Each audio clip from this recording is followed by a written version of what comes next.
नमस्कार, अपना बिहार में स्वागत है आपका। मैं हूं आपके साथ सिरांधा शेखर। सबसे पहले बात सियासी खबर की। कोरोना संकट के बीच बिहार में चुनावी तैयारी तेज हो गई है। अमित शाह कल बिहार में रैली करने जा रहे हैं। बड़ी बात यह है कि रैली वर्चुअल माध्यम से है, लेकिन इसकी तैयारी रियल जैसी हो रही है।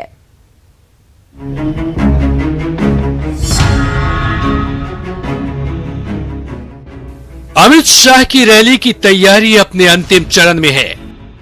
पटना में पोस्टर लग गए हैं तो स्टेज भी लगभग बनकर तैयार है। रैली को खास बनाने में नेता कहीं से कोई कसर नहीं छोड़ना चाहते हैं। इसी कारण से बड़े नेता से लेकर कार्यकर्ता तक जान झोंक चुके हैं। देश में भाजपा ने परचम लहराया है और पहली बार इस कोरोना संकट के बीच में तो हम लोग चल ही रहे हैं, लेकिन इसके बीच में ही ये पार्टी ने अपने स्तर से संगठन के काम को धार देने के लिए माननीय अमित शाह जी को मैदान में उतार दिया है। पार्टी कार्यकर्ता पूरे तन मन धन से लगे हुए हैं।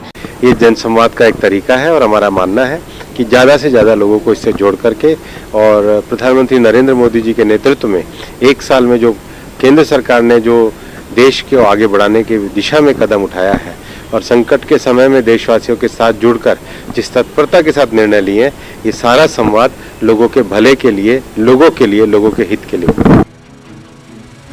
भले ही रैली वर्चुअल हो, लेकिन सब कुछ रियल जैसा है। वर्चुअल रैली के लिए 2 मंच बनाए गए हैं, जिसे दिल्ली और पटना में सजाया जाएगा। मंच पर प्रोटोकॉल के हिसाब से छोटे से बड़े नेता बैठेंगे। दिल्ली के मंच पर बिहार के केंद्रीय स्तर के 5 नेता, जहां अमित शाह होंगे, वहीं बैठेंगे, जबकि पटना में सुशील मोदी और संजय जायसवाल जैसे नेता बैठेंगे। रैली के प्रसारण के लिए 2 बड़े LED स्क्रीन लगे होंगे। रैली से पहले स्वागत भाषण और स्वागत कार्यक्रम होगा और यहाँ कार्यक्रम शुरू होगा, स्वागत होगा, अभिनंदन होगा, जिस प्रकार से होता है, गीत होगा, आरोग्य सेतु ऐप चलाया जाएगा, यहाँ दिखाया जाएगा। उसके बाद से एक कार्यक्रम और है छोटा सा, फिर वंदे मातरम होगा। उसके बाद से मंच, यहाँ 20 मिनट जो हमारे नेता रहेंगे वो मंच का संचालन करेंगे, फिर मंच वहाँ के जिम्मे आ जाएगा और वहाँ से सीधा संवाद होगा। रैली के लिए बीजेपी की ओर से लिंक जारी किया गया है। साथ ही 5 लाख लोगों को जोड़ने का लक्ष्य भी रखा गया है। उसके साथ जुड़े रहेंगे। अमित शाह जी इस रैली को दिल्ली से संबोधित करेंगे और पार्टी के सभी बूथों पर 70,000 के 70,000 बूथों पर पार्टी के कार्यकर्ता जुटेंगे और हम ये उम्मीद करते हैं कि 5 लाख से ज्यादा कार्यकर्ता इसमें जुड़ कर। अब बीजेपी बस इसी उम्मीद में है कि सब कुछ प्लान के मुताबिक सफल हो। न्यूज 18 के लिए पटना से संवाददाता ब्रजम पांडे की रिपोर्ट। तो वर्चुअल रैली की असली तैयारी हो रही है। यहां पर खबर को समझने की बात दरअसल यह है कि बीजेपी चुनावी तैयारी में कोई कमी नहीं छोड़ना चाहती है। बहुत महत्वपूर्ण ये साल बिहार के लिए। चुनावी साल में रैली के माध्यम से बढ़त बनाने का प्रयास बीजेपी की तरफ से है। रैली के जरिए वोटर कार्यकर्ता दोनों एक्टिव हो जाएंगे, अधिक लोग जुड़ेंगे तो तैयारी का अंदाजा भी लगेगा। रैली में ताकत दिखाकर विपक्ष को मैसेज देने की भी कोशिश की जा रही है बीजेपी की तरफ से। कभी दिन में तो कभी रात में, कभी नजरें बचा के तो कभी छुपा के बिहार के महागठबंधन के नेता मिलने जुलने में लगे हैं। ऐसी मीटिंग जो सबको पता है, जीत हार बाद की बात है। फिलहाल ज्यादा से ज्यादा सीटों को हथियाने का प्रयास महागठबंधन के सपने को चूर कर रहा है।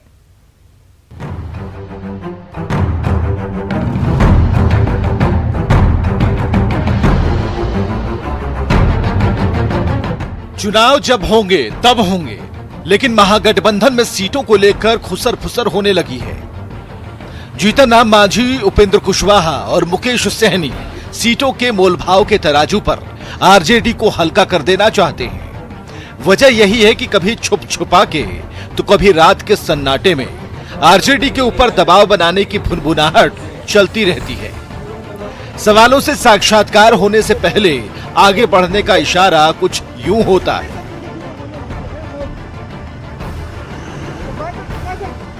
कुछ तो बताइए, क्या बैठक हुई कुशवाहा जी? कोई जानकारी तो दीजिए। लेकिन महागठबंधन का सबसे बड़ा दल आरजेडी समझौते के मूड में नहीं है। महागठबंधन में तो सबसे बड़ा दल और सबसे बड़ा चेहरा राष्ट्रीय जनता दल के पास है। तो महागठबंधन हमारा इंटैक्ट है। ये जो भी बैठकें हो उससे कोई फर्क नहीं पड़ता है। जब चुनाव नजदीक आते हैं तो इस तरह के बैठकों का दौर चलता रहता है। भीतर खाने त्रिदेवों को हाथ का साथ भी मिलने की खबर है। फिलहाल ये सपोर्ट अभी उस कमरे से दूर है जहां ये तीनों अक्सर बैठकर छुप छुपा कर आम हो जाते हैं। मांझी ने कहा भी है कि वो कांग्रेस की हर मांग के साथ है। प्रेशर वाली पॉलिटिक्स पर नजर गड़ाए जेडीयू की भी सुनिए। राजद, रालोसपा, हम, कांग्रेस और आरएलएसपी के बीच की जो बढ़ती तनातनी है वो बिल्कुल ही स्पष्ट संकेत है कि अगले विधानसभा चुनाव के पहले पूरी तरह से ये तथाकथित महागठबंधन अलग अलग टुकड़ों में बटा हुआ आपको दिखेगा। मांझी, सहनी और कुशवाहा के साथ कांग्रेस की मंशा आने वाले दिनों में बैठकों से कितना आगे बढ़ेगी ये बात की बात है, लेकिन महागठबंधन मनमुटाव और एक दूसरे पर प्रेशर गेम के बीच एक साथ चुनाव लड़ पाएगा कहना मुश्किल है। Ravi S Narayan, news 18 Patna. अरे कुछ तो बताइए, क्या बैठक हुई कुशवाहा जी? अब जरा इस खबर को समझिए। खबर को समझने की बात यह है कि महागठबंधन के नेता प्रेशर पॉलिटिक्स कर रहे हैं। एक दूसरे पर प्रेशर बनाने की ये कोशिश से अलग अलग बैठक सियासी रणनीति का दरअसल हिस्सा है। बैठक के बहाने आरजेडी पर दबाव बनाने की कोशिश सभी पार्टियों की तरफ से की जा रही है। दबाव के जरिए अधिक सीट लेने की एक कोशिश है, एक कवायद है। आरजेडी इसीलिए शायद बैठक को ज्यादा भाव नहीं दे रहा है। तो बिहार विधानसभा चुनाव की मियाद जैसे जैसे करीब आ रही है, एनडीए में सीटों को लेकर दावेदारी तेज हो गई है। एलजेपी ने सभी विधानसभा सीटों पर तैयारी की बात कहकर दबाव बनाना शुरू कर दिया है। वहीं बीजेपी और जेडीयू सही समय पर सीट शेयरिंग की बात कर रहे हैं।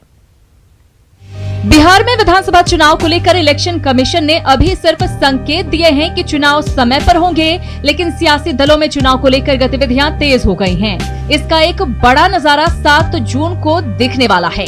उधर एलजेपी अध्यक्ष चिराग पासवान ने सीटों को लेकर दबाव बनाना शुरू कर दिया है। हालांकि लोजपा नेता इससे इनकार करते हैं। तैयारी हमारी 243 पे है। पहले प्रथम चरण में हमने 119 पे तैयारी की थी, उसके बाद हमने 243 पे तैयारी की है। अब ये देखना होगा कि राष्ट्रीय अध्यक्ष इसके लिए अधिकृत हैं, कितना सीट मिलता है, जिसमें मिलेगा उसमें लड़ेंगे। यदि जेडीयू और बीजेपी 2010 विधानसभा चुनाव वाले फॉर्मूले पर चुनाव लड़ती है तो लोजपा को एक भी सीट नहीं मिल पाएगी। वहीं 2019 लोकसभा चुनाव के फॉर्मूले पर सीटों का बंटवारा होता है तो जेडीयू 103 और बीजेपी 103 सीटों पर चुनाव लड़ेगी, जबकि एलजेपी को 37 सीटें मिल पाएंगी। हालांकि बीजेपी और जेडीयू के नेता फिलहाल किसी फॉर्मूले से इनकार करते हैं। हम लोग इंटैक्ट हैं और शीर्ष नेतृत्व सही समय पर तय कर लेगा कितना किसको सीट मिलेगा। ये हमारी केंद्रीय नेतृत्व और जो प्रदेश के नेतृत्व है और केंद्रीय नेतृत्व है, ये लोग बैठ के तय कर लेंगे। और हमारे यहाँ किसी प्रकार कोई डिस्प्यूट भी नहीं रहता है। आपने देखा होगा कभी कोई डिस्प्यूट नहीं रहा गठबंधन में। हम लोग गठबंधन में मिलजुल करके गठबंधन धर्म का पालन भी करते हैं और गठबंधन धर्म का निर्वहन भी हम लोग करते हैं। सीटों को लेकर सबसे ज्यादा हंगामा महागठबंधन के घटक दलों में है। मांझी, कुशवाहा और सहनी अपनी अपनी बांसुरी बजा रहे हैं, वहीं आरजेडी अलग धौंस दिखा रहा है। लेकिन कांग्रेस नेता प्रेमचंद्र मिश्रा कहते हैं एनडीए में सब कुछ ठीक नहीं है। लेकिन जिस तरह से घटक दल के नेता होने के चलते आप देखें तो चिराग पासवान का बयान बहुत कुछ संकेत दे रहा है कि वो लोग नीतीश कुमार जी के नेतृत्व में चुनाव मैदान में नहीं जाना चाहते। कोरोना संकट के बीच एनडीए जिस तरह से विधानसभा चुनाव की तैयारी कर रही है, जाहिर है चुनाव समय पर होंगे। ऐसे में सीट शेयरिंग को लेकर दबाव की राजनीति होना लाजमी है। हर दल ज्यादा से ज्यादा सीटों पर लड़ना चाहता है ताकि विधानसभा चुनाव के बाद एनडीए में उनकी दावेदारी मजबूत हो सके। न्यूज़ 18 के लिए पटना से ब्रिजमोहन पांडे की रिपोर्ट। नीतीश कुमार के चेहरे को लेकर चिराग पासवान के बयान को बीजेपी ने सिरे से खारिज कर दिया है। डिप्टी सीएम और बीजेपी के वरिष्ठ नेता सुशील कुमार मोदी ने बताया कि 2020 में एनडीए नीतीश कुमार के नेतृत्व में ही चुनाव लड़ेगा। तो एक ही बात को बार बार कोई कहने की आवश्यकता है क्या? अमित शाह जी ने आधे दर्जन बार, हमारे राष्ट्रीय अध्यक्ष श्री जगत प्रकाश नड्डा जी ने। तो देखिए, बीच युद्ध के दौरान कमांडर कभी बदला नहीं जाता है। और एक बार जब कमांडर की घोषणा हो गई, और कमांडर नीतीश जी से थोड़ी है, तो पिछले 15-20 वर्षों से हम लोग के कमांडर। वहीं एलजेपी सांसद और पार्टी के राष्ट्रीय अध्यक्ष चिराग पासवान के बयान पर कांग्रेस ने भी तंज कसा है और कहा है कि चिराग बीजेपी के इशारे पर इस तरह के बयान दे रहे हैं। समझ रखने वाला नेता होगा, वो ठीक ढंग से ये समझता है कि नीतीश कुमार के अगुवाई में अब फिर से सत्ता में नहीं आ सकते हैं, और ये भारतीय जनता पार्टी भी अच्छी तरह से समझती है। तो जो चिराग जी ने जो कहा है वो बात कोई ऐसा नहीं है कि भारतीय जनता पार्टी के लोग नहीं जानते हैं। तो ये सब मिलजुल के ही ये राजनीति हो रही है कि नीतीश जी को इस बार बाहर किया जाए। उसमें कोई वैसा नहीं है कि भारतीय जनता पार्टी अगर नहीं चाहती तो चिराग पासवान जी बयान दे देते। वहीं आरजेडी ने प्रवासियों के मुद्दे पर इस बार सियासत साधने की शुरुआत कर दी है। प्रवासियों के मुद्दे पर हमलावर आरजेडी नेता तेजस्वी यादव आज आरजेडी कार्यालय पहुंचे, जहां उन्होंने एक नया पोस्टर लॉन्च किया। बड़ी बात यह रही कि तेजस्वी खुद पोस्टर लगाने के लिए सीढ़ी लगाकर चढ़ गए। तेजस्वी यादव ने समर्थकों की मदद से अपने ऑफिस में पोस्टर को लगाया, जिसमें सरकार पर कई सवाल उठाए गए हैं। तेजस्वी यादव ने इस दौरान नीतीश सरकार पर जमकर हमला बोला। ये जो चिट्ठी है ये केवल एक विभाग द्वारा ही चिट्ठी नहीं है, बल्कि ये नीतीश कुमार जी के अंतरात्मा की उपज है। ये चिट्ठी का एक एक वाक्य, एक एक शब्द नीतीश कुमार जी के अंतरात्मा का उपज है। देखिए, नीतीश कुमार जी के दो तरीके हैं काम करने के, एक पीठ पे खंजर भोंकना और दूसरा किसी और के कंधे से बंदूक चलाना। और हम मानते हैं कि इस चिट्ठी के डीएनए में खोट है। श्री तेजस्वी यादव अपरिपक्व नेता हैं।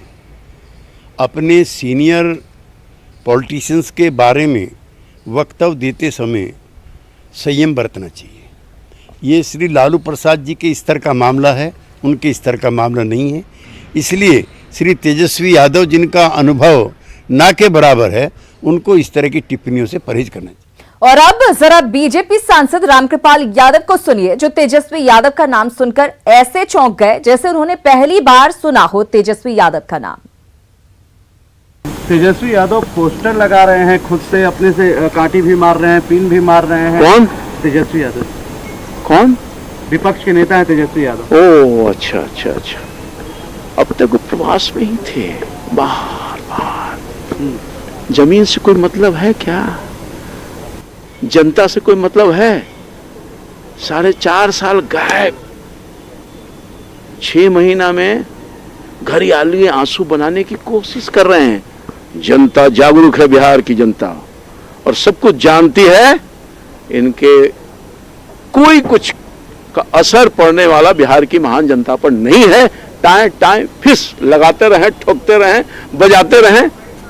तो रामकृपाल यादव साफ साफ ये कहते हुए कि तेजस्वी घरियाली आंसू बहा रहे हैं। बहरहाल खबरों में आगे बढ़ते हैं। बिहार में इस बार चमकी बुखार से लड़ने की तैयारी पहले से ही पूरी कर ली गई है। मुजफ्फरपुर में आज रिकॉर्ड समय में तैयार अस्पताल का उद्घाटन भी कर दिया गया है।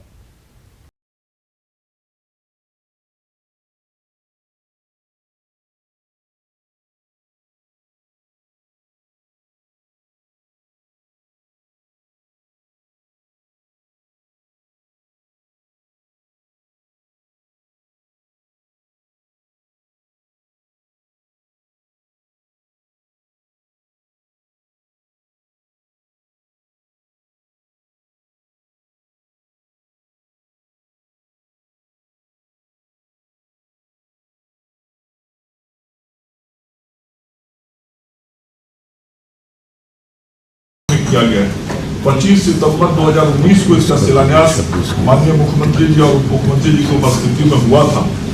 आज तक मुझे जानकारी नहीं है कि बिहार में 8 महीने में कोई अस्पताल बना, 100 बेड का कोई अस्पताल बनने का आज तक का रिकॉर्ड नहीं है। इसके अलावा उन्होंने 60 बेड के इंसेफेलाइटिस वार्ड और 100 बेड के मातृ शिशु अस्पताल का भी उद्घाटन किया। सीएम ने मधुबनी के झंझारपुर में बनने वाले मेडिकल कॉलेज का शिलान्यास किया, जिसकी लागत 515 करोड़ होगी। इसे 3 साल में पूरा करने का लक्ष्य रखा गया है। इस दौरान सीएम ने पहले की सरकार पर हमला भी बोला और अपनी सरकार और विभाग की सराहना की।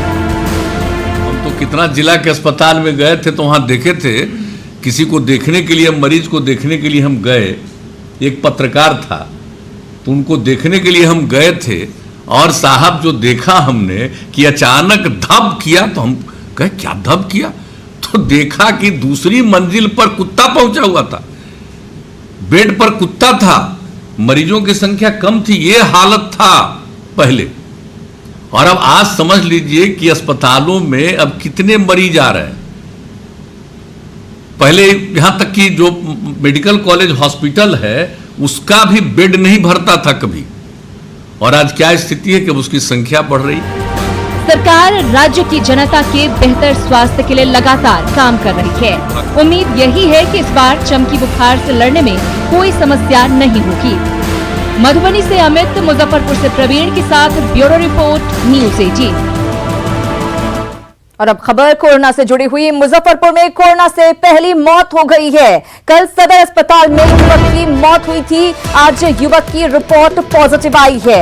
मृतक की पत्नी की रिपोर्ट भी पॉजिटिव आई है। हम आपको बता दें 26 मई को दिल्ली से ये प्रवासी युवक आया था जिसकी कल मौत हुई थी और आज रिपोर्ट आई है। तो मुजफ्फरपुर से ये बड़ी खबर, कोरोना की वजह से पहली मौत यहां पर हुई है। राज्य का इकलौता स्वायत्त सुपर स्पेशलिटी संस्थान IGIMS में करोड़ों रुपए का फर्जीवाड़ा सामने आया है, जहां बगैर किसी टेंडर के इमरजेंसी लैब का PPP मोड में वर्षों से न सिर्फ संचालन हो रहा है बल्कि प्राइवेट कंपनियों को करोड़ों रुपए का फायदा भी पहुंचाया गया है।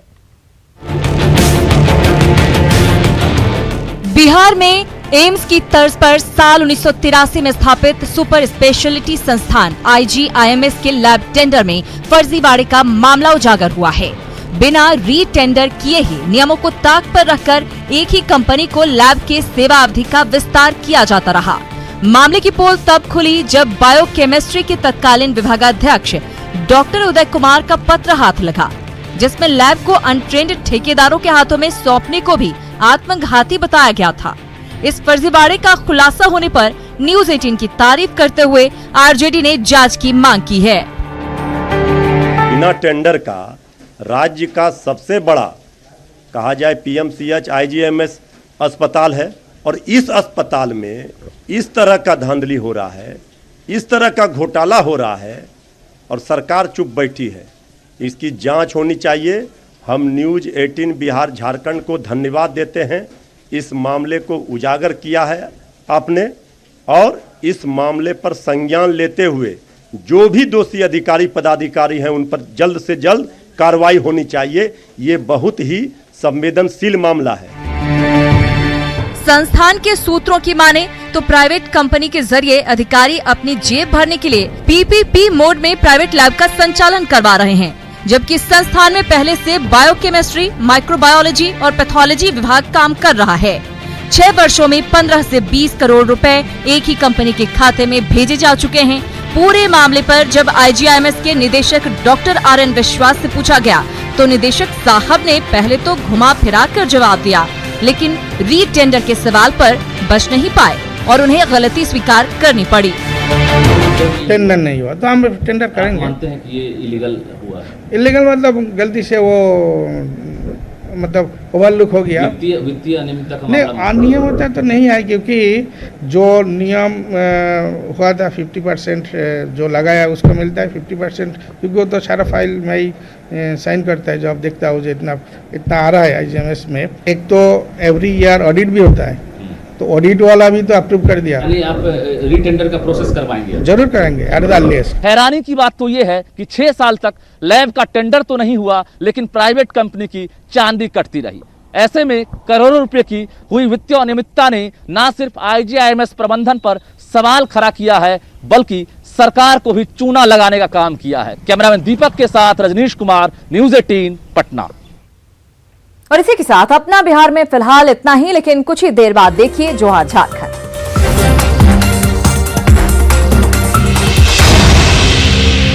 इस न्यूज हेडलाइंस के प्रायोजक सच्ची सहेली।